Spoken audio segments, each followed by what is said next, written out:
lá na UFRN. Vamos começando então, vamos honrar a pontualidade. Então, vou começar a cerimônia. Vamos Bem, nessa. gente, bem-vindos. Obrigado pela pontualidade. Nós fizemos alguns testes alguns minutos antes e agora já estamos prontos para começar, já estamos começando. Foi lançado um livro, né, recentemente chamado Pandemoinhos, que é uma antologia de autores potiguares, brasileiros, sul-americanos e também participou uma europeia, uma francesa. E Túlio é um desses autores. É o texto de abertura desse livro, lançado pela editora Aerion, coordenado por mim. Eu sou membro, na verdade, o coordenador da editora. E para divulgar, né, essa obra, para enriquecer o pensamento, a conversa a respeito dos textos veiculados na obra, a gente está promovendo essa conversa. Túlio é meu amigo, a gente se conhece há alguns anos já, nós temos projetos em comuns, inclusive, e, e é um grande prazer estar conversando com ele. Ele é filósofo, ele é professor da universidade, também é jornalista, também é artista, inclusive, é um cara versátil. E assim, ele escreveu um texto muito, muito valioso, inclusive, mais, na minha opinião, mais valioso do que muitos textos muito badalados aí de autores mais populares, né, vamos dizer assim, mais consagrados, né, esses autores, as celebridades do mundo acadêmico, né, de alguma forma. Eu vejo muita riqueza no texto de Túlio e quero conversar sobre isso com ele, ok? O ideal é que as pessoas tenham lido o texto dele, mas eu acho que a conversa transcende essa necessidade também. Então vamos lá. Quem quiser conhecer melhor o Túlio pode ir no perfil dele no Instagram, no Face, e inclusive um canal, né, no YouTube que você tem, Túlio? Isso, é Túlio Matson, no YouTube. Isso, ele tem um canal no YouTube onde ele trata de temas filosóficos, ele é professor de filosofia. Então é isso, gente. Vamos ser diretos, né? Inclusive porque o limite de tempo é uma hora aqui para as lives. Então, qual vai ser a solenidade, né? Eu vou fazer algumas provocações, algumas perguntas para Túlio, alguns comentários. A gente vai, né, dar vazão a isso. E a partir de um certo momento, talvez faltando 20 minutos, a gente vai abrir para as perguntas de vocês. Se não tiver nenhuma pergunta, a gente continua conversando. Não vai faltar assunto, eu acho. Então é isso, galera. O texto de Túlio se chama Notas, Notas sobre a Pandemia.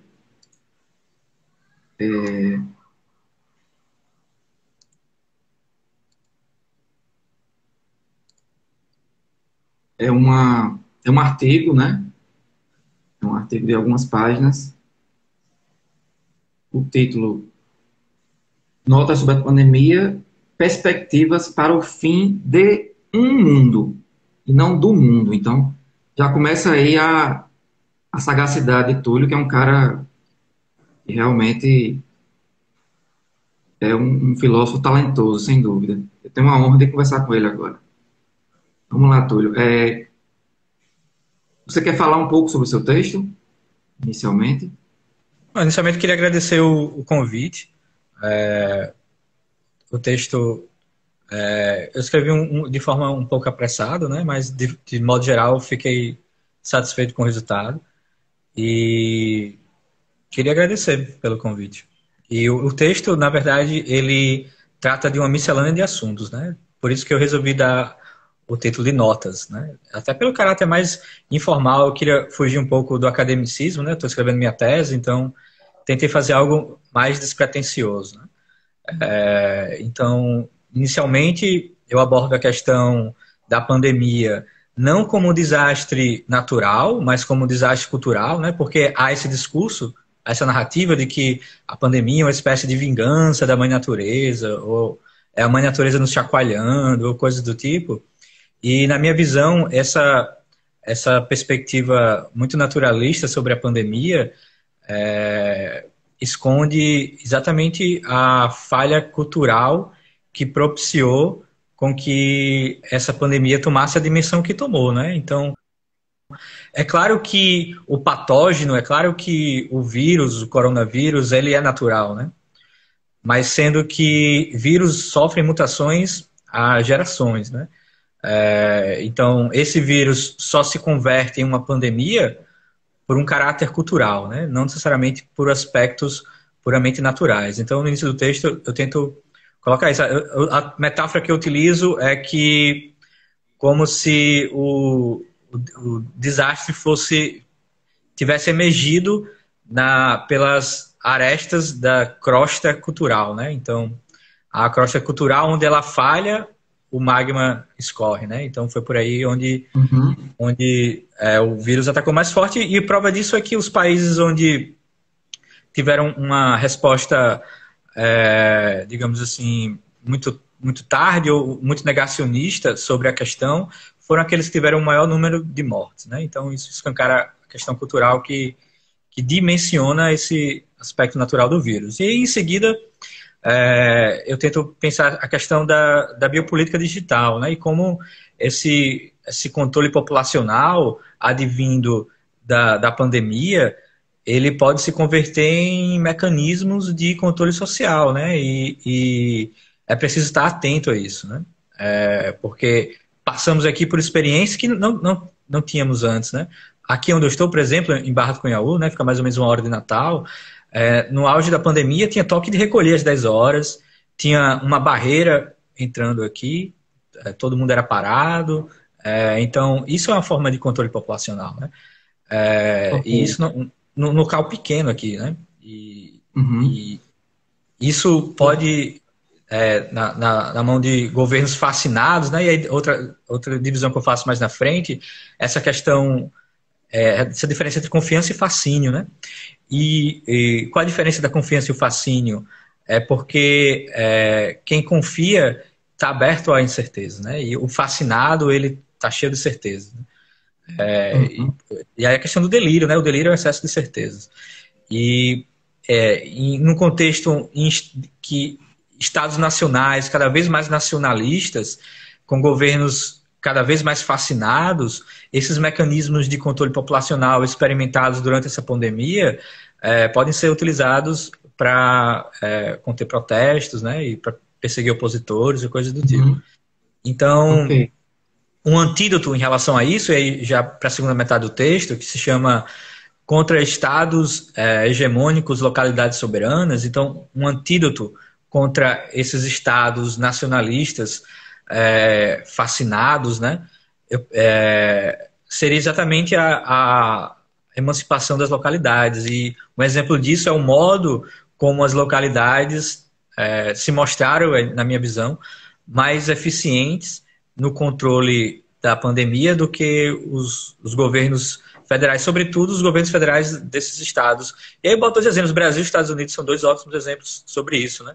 Enquanto o governo federal tendia a negar a dimensão da crise e até a fazer pouco caso da, da pandemia, o combate efetivo mesmo sobrou para as localidades, porque na localidade cada vida importa, né? Uhum. Então, isso gera também um precedente para que futuramente possamos tornar essas localidades cada vez mais soberanas e é um aprendizado também para que possamos combater problemas globais, como a pandemia, como o aquecimento global, através de soluções locais, né? E, e é isso, essa é a Certo. última parte do texto, então, essa emancipação da Ok. localidade, e, enfim, é isso.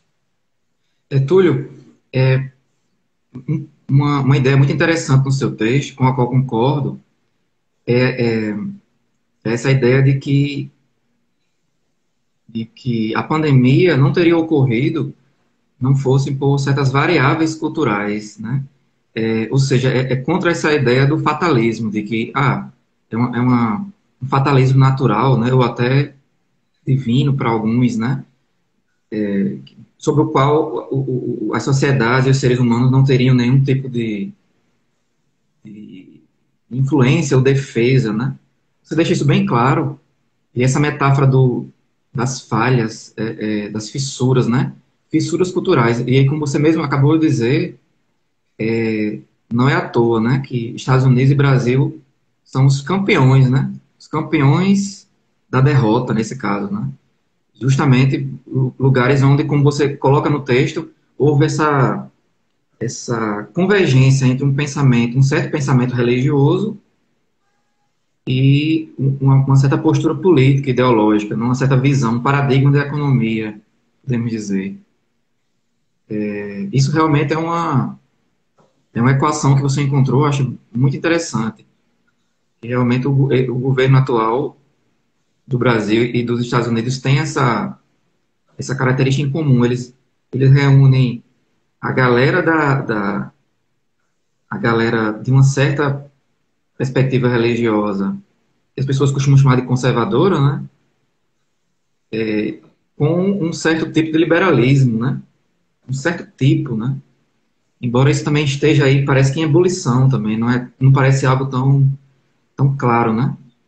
A minha primeira pergunta, Túlio, ela vai em direção a uma passagem do seu texto, que eu vou ler aqui para o pessoal se situar. Você diz: a relação entre grandes movimentações de corpos em escala internacional, seguidas por grandes epidemias, constitui uma placa tectônica conhecida há milênios. A erupção de uma nova pandemia em um contexto de globalização era apenas uma questão de tempo. Pequenos terremotos como o Ebola, as gripes suína e aviária e a SARS, né? SARS, prenunciavam nas últimas décadas a inevitável erupção de uma grande epidemia. Apesar disso, ignoramos todos esses abalos sísmicos, entre aspas, é uma metáfora, né? Sobretudo no mundo ocidental. E eu te pergunto, até que ponto esse descompromisso da nossa civilização é um desinteresse, uma falha cultural coerente, né? Que tem a ver com o individualismo e com o imediatismo dominantes, né? Ou, pelo contrário, é um interesse ostensivo em permitir e até, assim, potencializar mesmo a pandemia e a sua destruição, né? Ou seja, um projeto mesmo. O que você tem a dizer sobre isso? Bom, eu acredito que não necessariamente há uma intencionalidade no seguinte sentido de uma certa elite econômica ou de qualquer que seja, que intencionalmente esteja provocando isso como projeto, né? Acredito que, e aí usando as metáforas geológicas, né, que tá lá no Uhum. início do texto, tenta imaginar então a erupção de um vulcão. A erupção de um vulcão ele vem com alguns sinais antes, né? Alguns terremotos sempre precedem erupções vulcânicas, e erupções vulcânicas sempre ocorrem em determinadas falhas geológicas que já são conhecidas antes. Então, tenta imaginar que tem uma população morando embaixo do vulcão, e o vulcão está dando todos esses sinais de que vai entrar em erupção. Há vários terremotos, há uma placa geológica conhecida, já houve erupções anteriores naquele local. Então, se de repente esse vulcão entra em erupção e as pessoas desse vilarejo morrem, isso não foi um desastre natural, né? Isso foi um desastre cultural, porque já se tinha o conhecimento de que isso aconteceria, né? E aí, então, levando isso para o texto, e aí, não concordando com essa visão que é um projeto, mas eu acho que é sobretudo uma negligência. Uhum. Várias gripes já vinham prenunciando, aí, como essas que você citou, né, que eu coloquei lá no texto, Ebola, o SARS, a gripe suína, a gripe aviária, já eram terremotos que prenunciavam a erupção de uma grande pandemia. Inclusive, há séries e há filmes demonstrando esse mesmo cenário que estamos experimentando agora, né, antes dele ter ocorrido. Até uma série, um filme, eu acho, um documentário na Netflix, que demonstra exatamente esse contexto que estamos vivendo aqui. Além disso, vários pesquisadores já alertavam para uma grande epidemia sobre alguma mutação do vírus da gripe. E, além disso, sabemos há algumas décadas que é possível, virtualmente, é possível se fazer uma vacina universal contra a gripe. Não contra uma gripe específica, mas todas as gripes.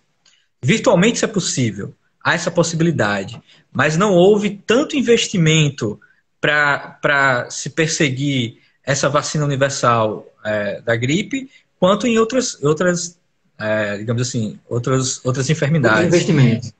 Outros investimentos, seja qual for. Ok. Então, acredito que isso seja fruto exatamente dessa negligência de não perceber esses sinais, esses pequenos terremotos que precediam essa pandemia, né? Tanto Uhum. é que os países orientais, a China, a Coreia do Sul, que agora está experimentando nova onda, né? Mas o Japão, sobretudo, também, são países que já experimentaram pequenas erupções como essa, né? Então lá as pessoas têm o costume Ok. de andar de máscara normalmente, de lavar as mãos, evitar grandes aglomerações no inverno e sobretudo quando se está gripado. Então lá o mesmo desastre natural não foi tão mortífero, não foi tão mortal, porque já havia, digamos assim, esse preparo, né? Eles não Ok. negligenciavam tanto esse cenário como aqui no Ocidente. Certo. Ok, Túlio. É como se, do ponto de vista de uma certa direita, porque existem várias direitas, né? Como existem várias esquerdas também. É como se, de um certo ponto de vista, de uma certa direita, a livre circulação do capital, isso é algo que você diz no seu texto, e a livre circulação do vírus, elas precisassem andar juntas, né? Como se elas fossem indissociáveis em algum nível do imaginário, do psiquismo. É uma analogia interessante que você não faz, mas, de certa forma, você preparou a bola e eu me sinto, ou seja, no direito de chutar, né? De fazer essa. É uma analogia intrigante, sem dúvida. Eu quero que você fale um pouco mais sobre isso, sobre a livre circulação do vírus. Aqueles que defendem a livre circulação do capital também defendem, de alguma maneira, voluntariamente ou não, diretamente ou não, a livre circulação do vírus, ao serem contra o isolamento, por exemplo. Sim. Assim, a livre circulação do capital que gera uma produção em escala global, né? Porque se fosse apenas movimentações financeiras que não gerasse uma cadeia de produção global, não haveria essa questão física, né? Seriam apenas algoritmos transferindo dinheiro de um país para outro. Mas o que ocorre é que uma peça de um carro é fabricada em uma parte na China, outra parte na Coreia, outra parte nos Estados Unidos, outra parte na Alemanha. Então, essa livre circulação de capitais, promoveu uma cadeia de produção global. E essa cadeia de produção global é um forte vetor de transmissão de patógenos, né? É muito comum alguém trabalhar no Canadá e visitar a fábrica na China e depois ir para o escritório em Paris, sobretudo em empresas multinacionais, né? E isso certamente é um fator de, digamos assim, digamos, um catalisador, né, Uhum. para determinados patógenos. E aí, essa questão, se formos ver na história, sempre que houve digamos assim, um volume de movimentação de pessoas muito grande, isso foi acompanhado por uma grande pandemia. Então, se você pega lá da Péricles de Atenas, né, que foi devastada por uma pandemia no auge do Império Ateniense, até o Império Romano também, até Constantinopla, né, a peste precedeu a queda de Constantinopla, né, quando os turcos foram lá, já era uma cidade decadente, em boa parte porque foi devastada também por um vírus, né, um local onde se passavam várias rotas comerciais. Também com a invasão dos mongóis na Europa, né, a questão da peste bubônica que veio em detrimento a isso, o próprio mercantilismo europeu e a própria colonização da América, né, que dizimou boa parte da população nativa das Américas, a Primeira Guerra Mundial também, né, com a gripe Uhum. espanhola. Então, essa livre circulação de pessoas em escala global, historicamente, ela sempre vem precedida por uma grande epidemia, né? E aí daí um outro fator, uma outra Certo. falha geológica, cultural, que já podia ser prevista com o advento da globalização, né? Digamos assim, as consequências que isso traz, né? Então, eu Ok. penso que uma cadeia de produção global, como temos hoje, ela só é viável com um sistema de saúde global, né? Porque a pandemia ela desconhece fronteiras, né? Então, é inútil eu combater a pandemia aqui dentro das fronteiras do meu estado nacional se o meu vizinho não faz, porque haverá uma segunda onda e esse vírus entrará de novo aqui. Então, acredito que a saída para retomar essa cadeia de produção global, tal como conhecemos, assim como o turismo internacional e outros modos de livre trânsito entre pessoas, seria um fortalecimento de um sistema de saúde global, né, que possa fazer frente a esses problemas e esses patógenos de modo global. E não é algo que a gente está experienciando hoje, né? A gente tem exemplos como os Estados Unidos comprando quase todas as doses disponíveis, das primeiras doses da vacina, né, a de Oxford e de outras vacinas. E a gente vê que os estados nacionais estão tentando combater ou resolver esse problema, que é um problema global, ainda de modo local, né? E acho que vamos chegar a essa conclusão de que só um sistema de saúde global vai poder resolver essa questão, e isso vai ser um aprendizado para outras questões globais que também estão sendo tratadas no âmbito nacional, como a questão do aquecimento global, né? Mas esse sistema global, você acha que ele deve partir do que já temos, que é a OMS, ou algo novo? Eu acho que a OMS e a ONU nos oferecem, sim, uma boa estrutura. Assim, não vejo por que devemos nos desvencilhar disso, né?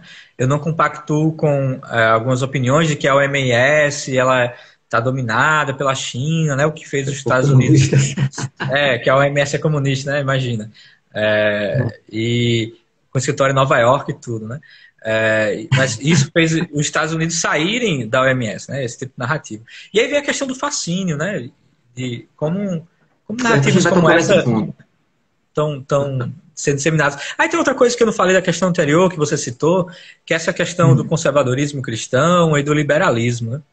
E como essa foi uma fissura cultural potente, porque ao mesmo tempo que esse certo liberalismo, né, como você corretamente corrigiu, prega uma certa austeridade que acaba gerando uma diminuição dos gastos sociais, gastos com saúde e educação, também ataca a ciência, né, com a questão desse também certo tipo de conservadorismo, não, que eu nomeio no artigo como conservadorismo cristão, mas não necessariamente é apenas cristão, mas esses dois fatores juntos, eles propiciaram essa fissura, né? Ao mesmo tempo que se tira dinheiro da saúde, se desacredita a ciência. Ok. Já temos uma pergunta aí. Ana, a gente vai botar para o final, tá? Eu posso responder rapidamente. Não, melhor, deixa porque senão a gente pode tomar outros caminhos. Eu não vou mais demorar muito nas minhas perguntas. Bem, você diz em algum momento, Túlio, que inclusive o monitoramento, o controle e, portanto, a neutralização, ou pelo menos a atenuação da pandemia, ela é impossível sem uma ciência de dados, né? Sem uma gestão de dados feita pelo Estado, né? Pelos Estados. E aí eu te pergunto, por que você está convencido de que a ciência de dados abarcará as outras liturgias científicas? Você disse que o futuro é uma aposta que você faz, né? Que no futuro as outras ciências vão ser de alguma maneira subjugadas, talvez não seja a palavra certa, mas podemos dizer orientadas pelas ciências de dados. Como assim? O que você quer dizer com isso exatamente? Bom, não é só eu, né, que faço isso. Por exemplo, o Harari, que é um historiador, famoso historiador israelense, né, ele é bem pop, assim, bem conhecido. Ele escreveu um livro chamado Homo Sapiens. Né? Isso. Ele já veio no Brasil algumas vezes. Uhum. E ele já até participou do Roda Viva. E aí, em 2016, ele escreveu um livro, apenas 4 anos atrás, chamado Homo Deus, onde então ele tenta pensar futuramente, né? E aí, no último capítulo, ele vai falar especificamente sobre essa questão de dados. E aí eu vou explicar já, isso eu estou só introduzindo que não é algo assim que eu tiro só de mim, né? Há outros autores também. O Harari, ele vai defender que a grande religião que estamos hoje seria o humanismo, né?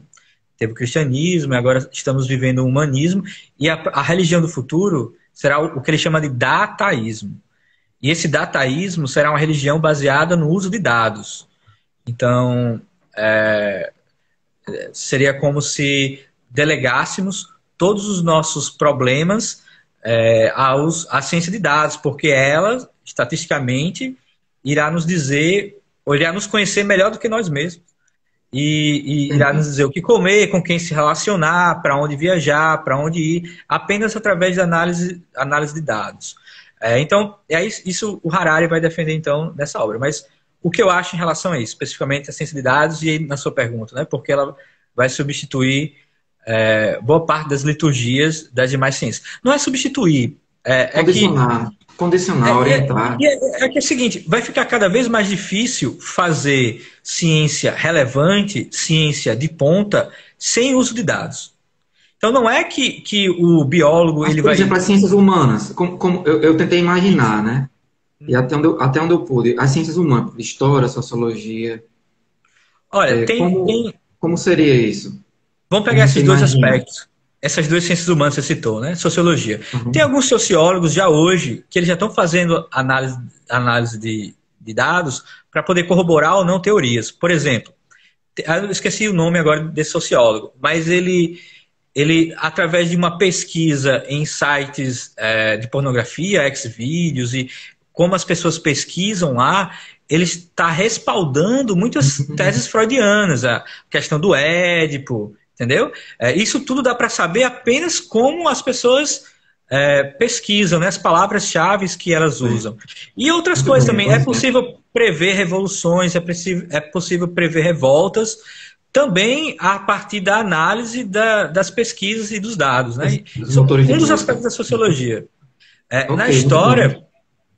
Na história, por exemplo, e aí, claro, não das décadas anteriores, mas daqui para frente, cada vez mais o historiador ele vai ter como objeto de pesquisa principal a análise de dados, o Google, digamos, não o Google só, mas imagina... Dados frescos, né? Dados frescos. Estamos em 2100, imagina isso. E aí um historiador lá quer saber como vivíamos em 2020. O que você acha que ele vai fazer? Ele vai na internet em 2020. É possível no Google você selecionar um período específico. Então, a partir dos arquivos produzidos naquele período... Você acha, então, que o combate à pandemia, ele vai, de alguma maneira, ele vai fortalecer essa ciência de dados, que depois que a pandemia é uma espécie de oportunidade que essa ciência de dados tem de biopolítica, eu acho o seguinte, diz, né? Que era um processo inevitável, né? Mas que ele ganhou mais força agora, esse uso da ciência de dados. E não é, como você falou na pergunta antes, que essa pandemia ela só vai ser resolvida com a ciência de dados. Mas é que as ciências de dados, elas ajudam de modo muito mais eficiente ao controle da pandemia. É só você ver os casos de sucesso como a China, que tem mais de 1 bilhão de habitantes. Coreia, sei lá, deve ter menos de um terço do que as nossas mortes, ou muito menos que um terço. Eles conseguiram conter essa pandemia com o uso de dados, com o uso de controle de dados. Né? Então, eles têm lá um sistema que identifica qualquer cidadão na rua, mesmo pelo modo de andar. Se você tiver de máscara, todo vestido, nenhuma parte sua aparecer, as câmeras vão saber que é você apenas pelo modo como você anda, porque já se tem essa tecnologia. Então, a partir disso, é possível identificar quem estava contaminado, todas as pessoas que entrou em contato com ela através do uso do GPS do seu celular e fazer o isolamento de todas as outras pessoas também. Né? Então, a pandemia, o controle da pandemia ele se torna muito mais eficiente com a ciência de dados. É uma chance dessa ciência de dados elas se mostrarem, e é um campo de batalha para que elas atuem, né, de certa forma também. E, sobretudo, as consequências políticas sobre isso. Né? E que já vinha acontecendo. Se você pega as eleições americanas, né, com Trump e a Bolsonaro também, você vai ver que houve ali um forte uso de dados, da ciência de dados, né? Você localiza uma região muito específica, de alguns que, como fizeram nos Estados Unidos, né? Lotearam os Estados Unidos em vários quadrados de poucas milhas, e dentro desse quadrado se sabia quantas pessoas viviam, qual a preferência dessas pessoas, o que estava precisando naquele local, qual eram os anseios e qual eram os medos daquelas pessoas. E se faziam memes e propagandas direcionadas especificamente para cada público desse. Né? Uhum. Isso foi feito nos Estados Unidos, isso foi feito aqui. E isso teve um resultado político muito grande. Então, não é apenas que a ciência de dados vai abarcar o modo como fazemos ciência e o modo como gerimos pandemia, mas também vai ditar, pelo menos no futuro próximo, a questão política.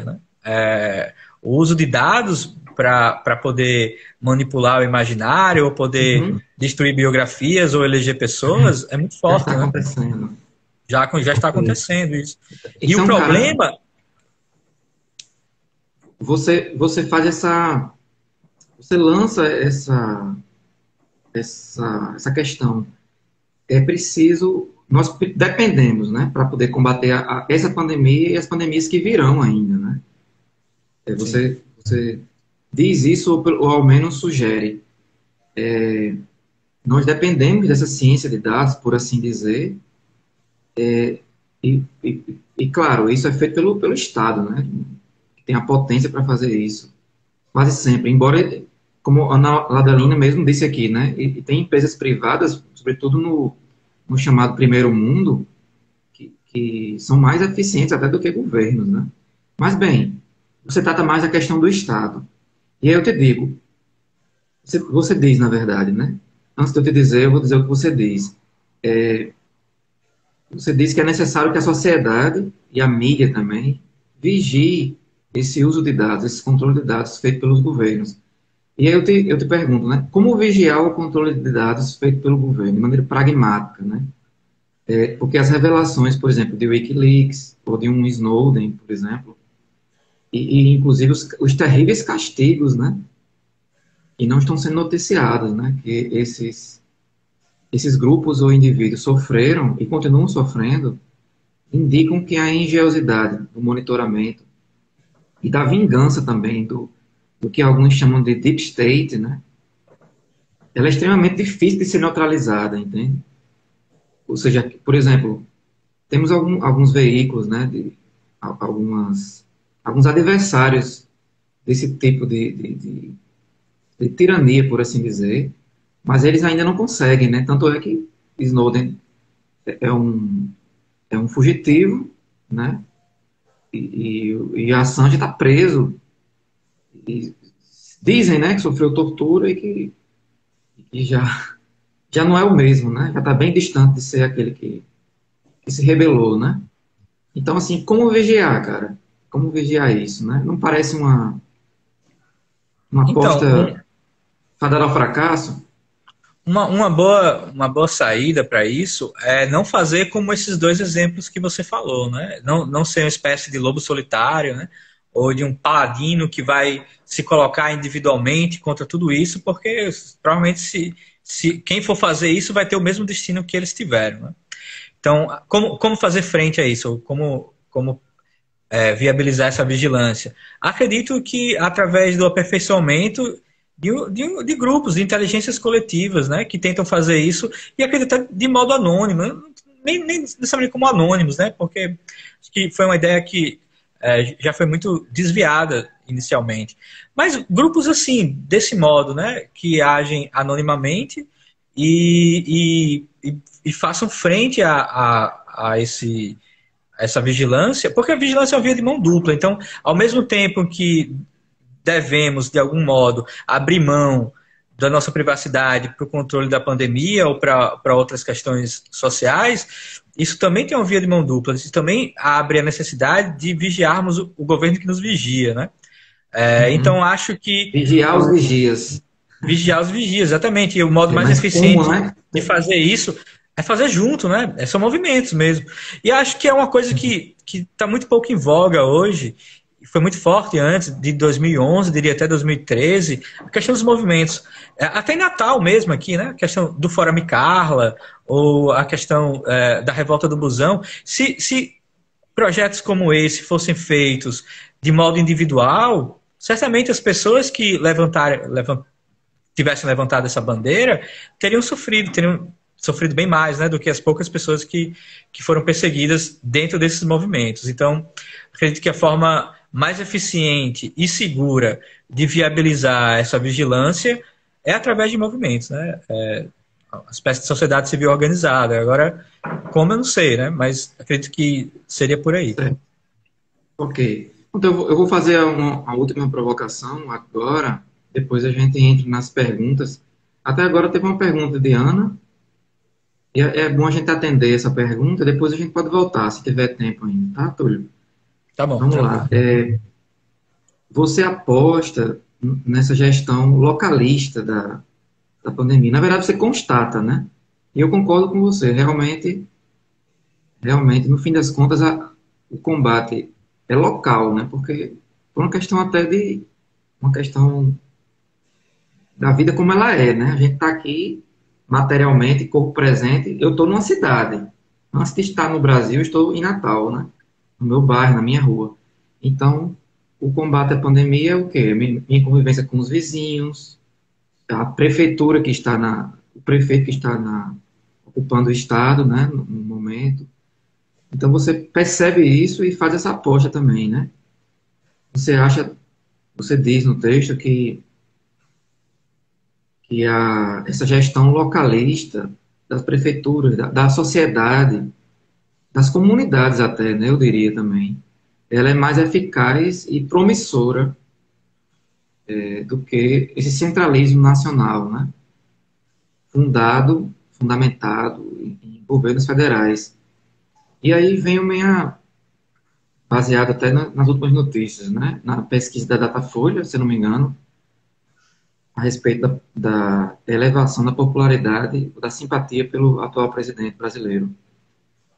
Apesar disso, talvez a simpatia das multidões por Bolsonaro, ela aumentou mais, aparentemente, talvez, né? Talvez, do que a simpatia pelos prefeitos, por exemplo, né? Que são essas figuras que, de alguma maneira, encarnam esse poder local, por assim dizer. O que você acha disso, cara? Eu sei que é uma coisa difícil, né? De a gente Não, perceber assim, em movimento, né?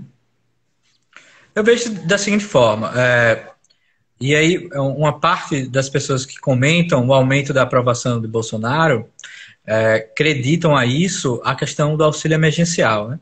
Então, tenta pensar do ponto de vista das localidades, então. Para quem está lá na localidade, um pequeno município do interior, com 3, 5 mil habitantes, e aí você pensa, pô, o prefeito tal fez o quê? Botou uma barreira sanitária, sei lá, abriu mais vagas de UTI, seja o que for. Mas o governo federal, o que é que ele fez? Ele me deu R$ 600. Isso. Ele me deu R$ 600. Isso da localidade, o que influiu na localidade mesmo, entendeu? E aí, isso, aqui na minha localidade, pô, que recebeu fulano, meu vizinho, recebeu cicrano, o cara do mercadinho também tá bem, porque tá todo mundo indo lá consumir os bens primários lá.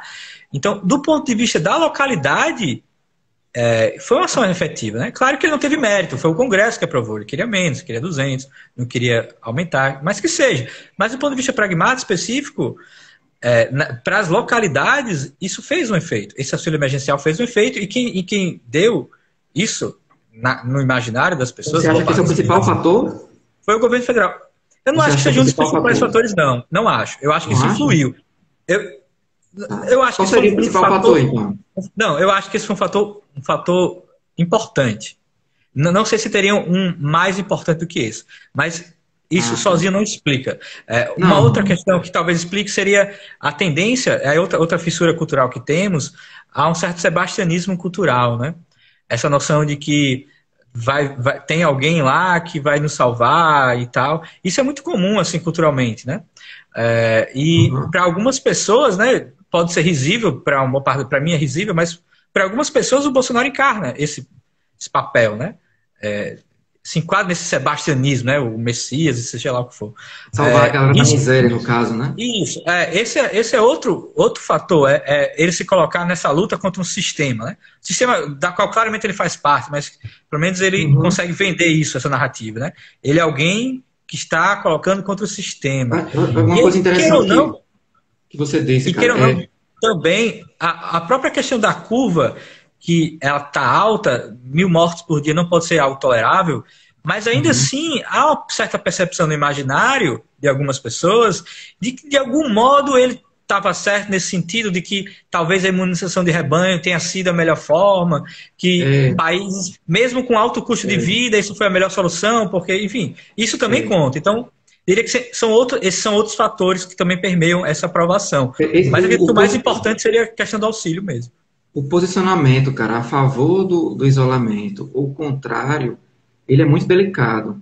A pessoa tomar uma posição por um ou por outro. Por quê? Sim. Ele tende a ser realmente coroado com uma coisa política, uma postura política. De intenção. Por quê? Porque essa doença é extremamente desconhecida ainda.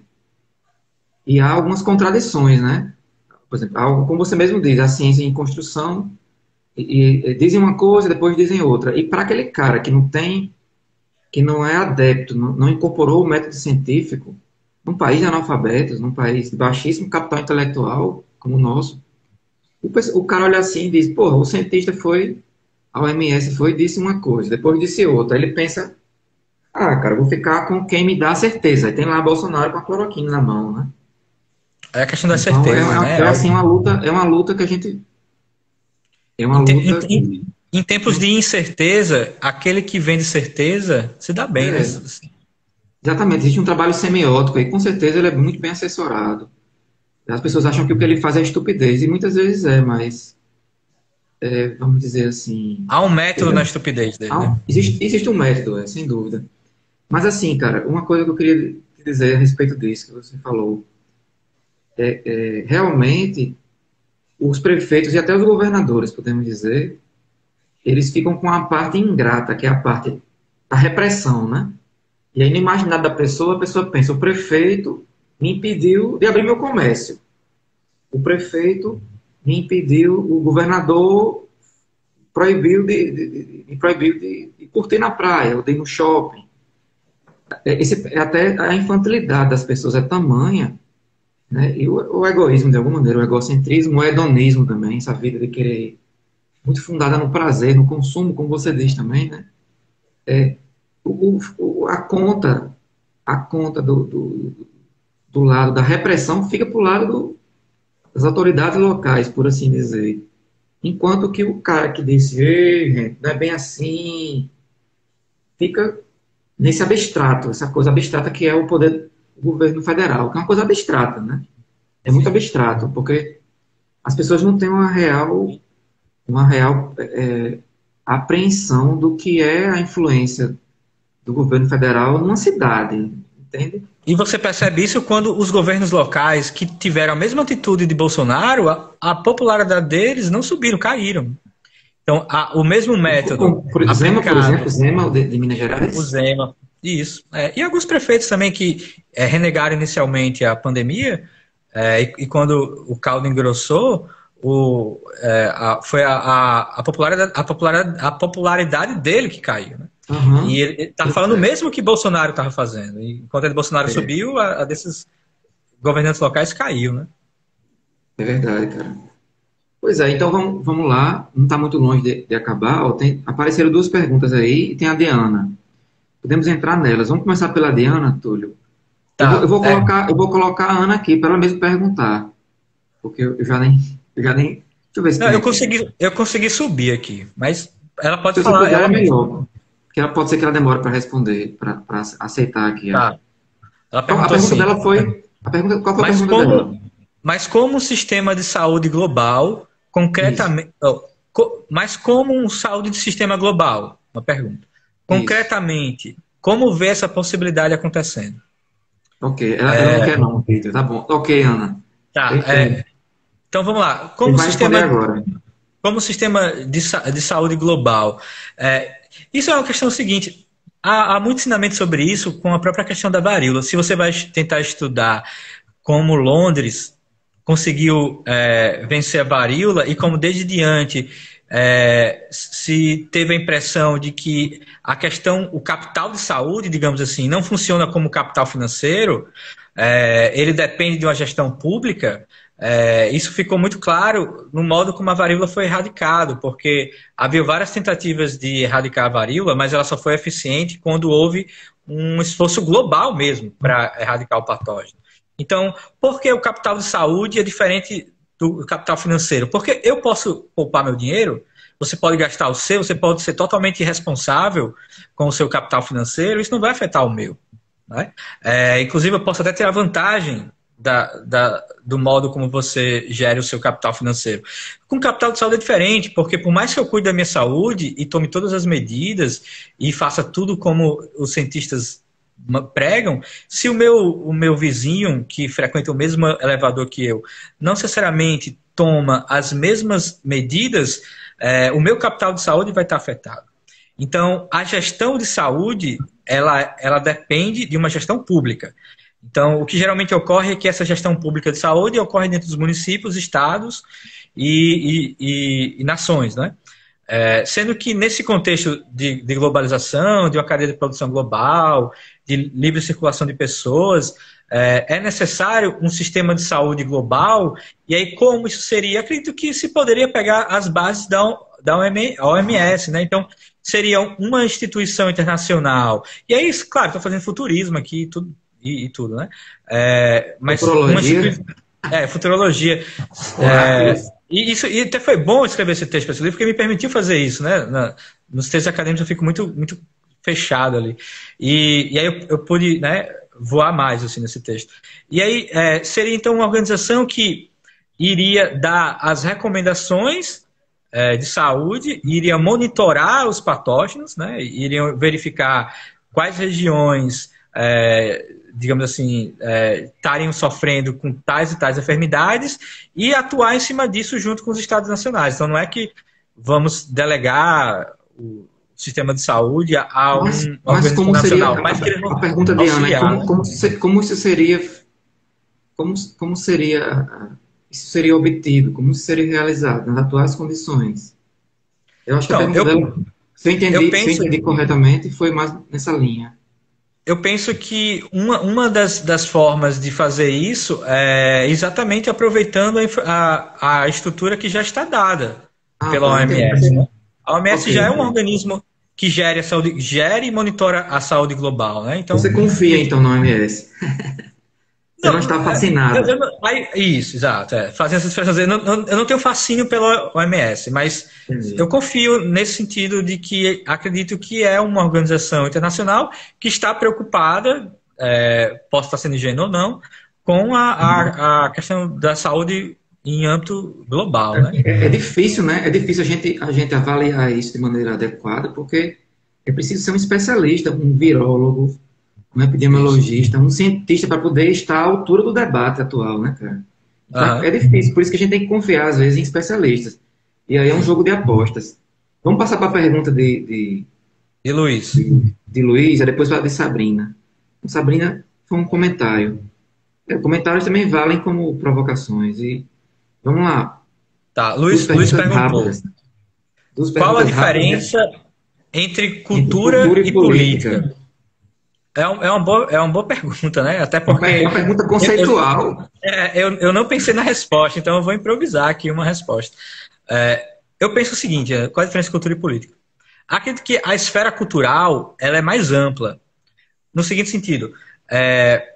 Vamos pensar então a política. A política seria, então, meios de implementar transformações sociais. Né? Sendo que nem tudo aquilo que está na esfera cultural tem essa pretensão de empreender transformações sociais, de gerir populações, de alguma forma, gerir a sociedade. Né? Então, há algo da esfera cultural que ultrapassa e a questão política, especificamente. Né? Então, eu diria assim, rapidamente, que a diferença entre cultura e política é essa, porque a política ela está empreendida, comprometida com as transformações sociais, e não necessariamente a cultura está nesse sentido, né? Porque você pode ter culturas que, sei lá, sejam voltadas ao entretenimento, você pode ter culturas que são tão somente voltadas a técnicas, né? Sei lá, enfim, literatura que não necessariamente tem essa pretensão de pensar a questão do social, da transformação social. Então, responderia, assim, arriscando, que a diferença entre cultura e política seria isso, né? Um está numa esfera... Embora tudo que esteja na política é cultural, nem tudo que é cultural está na política. Né? Resumiria dessa forma. E aí a segunda parte da pergunta é: quem financiaria a vigilância dos vigias? Olha... Eu perguntei algo parecido também, né? Eu gosto muito mais de pensar o que se deve fazer do que como fazer, né? Mas tentando me arriscar por aí, né? Como então isso? Acho que esses movimentos que eu tinha citado antes, como uma forma eficiente de vigiar os vigias, não precisa de muito custo. Não precisa de financiamento necessariamente. Precisa de uma plataforma virtual, de preferência, que possam unir as pessoas e que elas possam trocar informações e possam interagir ali, mas não necessariamente isso precisa de um grande financiamento, de um grande aporte financeiro, né? Então, acho que essa contribuição à vigilância dos vigias pode ser dada pela digamos assim, o tempo das pessoas que fazem parte desse movimento de vigiar e gerir isso, né? Não acho necessariamente que precise de um grande aporte financeiro para isso, né? Mas como então, se precisasse, faria? Acredito que ferramentas de financiamento coletivo, né? Como aqueles, esqueci o nome dos sites, né? Tem um que é Vaquinha, tem outros, enfim, esses sites que fazem esses financiamentos coletivos, né? Seria uma forma disso, né? De fazer isso. Mas, enfim, reitero que sou muito melhor em pensar como do que, ou de que forma, né, qual seria a forma ideal do que como implementaríamos isso. A Sabrina, uma né, catástrofe mais política do que cultural? Pergunta Luísa. É uma boa pergunta, inclusive. E acho que a catástrofe... Como medir isso, né? Pois é, porque eu tendo a achar que é mais política, né? Que essas falhas estavam apontadas, então faltou, digamos assim, que chama-se de vontade política ou força política para poder implementá-las. Mas eu também penso que há questões culturais, de algum modo. Aí volta a questão do Japão lá, o uso extensivo de máscaras, a higienização das mãos. Não necessariamente isso veio de uma política pública, né? Mas isso veio de uma conscientização cultural, né? Nesse sentido.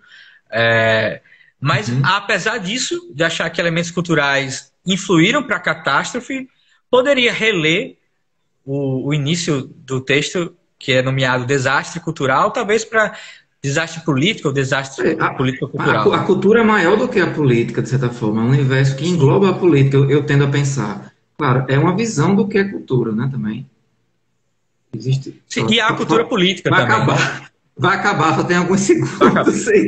Tá, eu ia ler os comentários, né? Mas desculpa, gente, ainda bem que foi tudo respondido. Vai acabar em 10 segundos. Eu vou deixar gravado, tá? Eu vou deixar gravado, salvo, e vocês podem acessar. Pronto, ótimo. E não vou excluir, mas vou excluir depois, mas não agora.